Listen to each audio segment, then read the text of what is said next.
Central Asia यानी मध्य Asia में मंगोलों के आक्रमण के कारण ख्वारिज्म साम्राज्य बर्बाद हो चुका था। वहां से कई लोग दिल्ली में आकर के बसने लगे थे, क्योंकि उस समय दिल्ली एकमात्र मुस्लिम साम्राज्य था जो कि बचा हुआ था। मगर मंगोल आक्रमण का ये खतरा धीरे धीरे भारत की तरफ भी बढ़ रहा था। इस वीडियो में हम इसी के बारे में चर्चा करने वाले हैं, तो बने रहिए इस वीडियो के अंत तक हमारे साथ।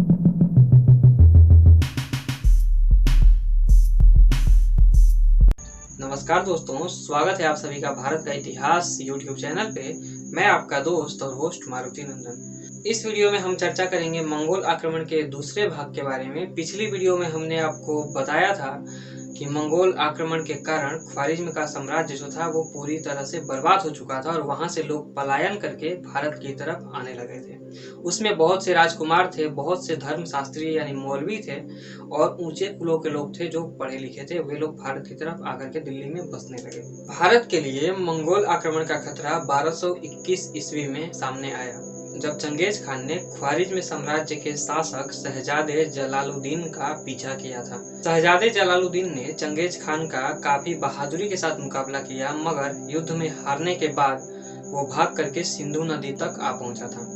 सिंधु नदी पर आने के बाद भी चंगेज खान ने उसका पीछा नहीं छोड़ा और यहाँ पर भी उसने शहजादे जलालुद्दीन के साथ लड़ाई की। शहजादे जलालुद्दीन ने यहाँ पर भी उसका काफी बहादुरी से मुकाबला किया, मगर फिर से हारने के बाद वो सिंधु नदी में अपने घोड़े को फेंक करके और नदी पार करके भारत की तरफ चल पड़ा। चंगेज खान ने उसकी खोज में वहां पर यानी सिंधु नदी के किनारे 3 महीने तक अपना शिविर लगाए रखा, यानी अपना डेरा जमाए रखा था।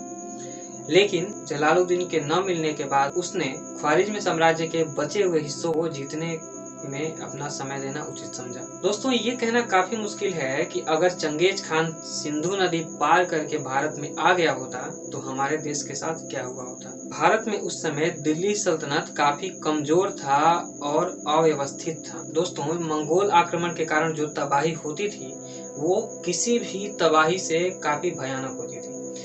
कई सारे आक्रमणकारी आए, लेकिन उनके कारण भी इतनी तबाही नहीं होती थी जितनी तबाही मंगोल आक्रमण के कारण हो सकती थी। मगर उस समय हमारे देश का सौभाग्य ही था कि हमारे देश पर मंगोल आक्रमण नहीं हुआ। उस समय दिल्ली सल्तनत का शासक था इल्तुतमिश। इल्तुतमिश ने चंगेज खान को खुश करने के लिए शहजादे जलालुद्दीन के शरणागति के निमंत्रण को अस्वीकार कर दिया, यानी उसने कि शहजादे जलालुद्दीन को शरण में लेने से मना कर दिया। इसके बाद शहजादा जलालुद्दीन लाहौर और सतलुज नदी के बीच में कुछ दिनों तक रहा, जहां पर की खबर मिलने के बाद मंगोलों ने कई बार आक्रमण किए। धीरे धीरे इल्तुतमिश ने अपने विरोधियों को हरा करके मुल्तान और लाहौर पर अपना कब्जा कर लिया, जिससे कि मंगोल आक्रमण से सुरक्षा के लिए भारत की सीमा थोड़ी और मजबूत हो गई। लेकिन 1227 ईस्वी में चंगेज खान की मृत्यु हो गई।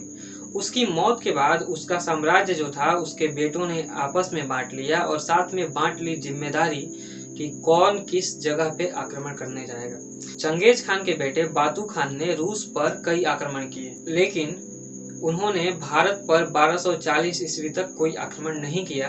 इसका मुख्य कारण था कि वे लोग सीरिया और इराक से युद्ध करने में व्यस्त हो गए थे और इस समय में दिल्ली सल्तनत जो था उसको कुछ समय चाहिए था अपने आप को व्यवस्थित करने के लिए और मजबूत करने के लिए।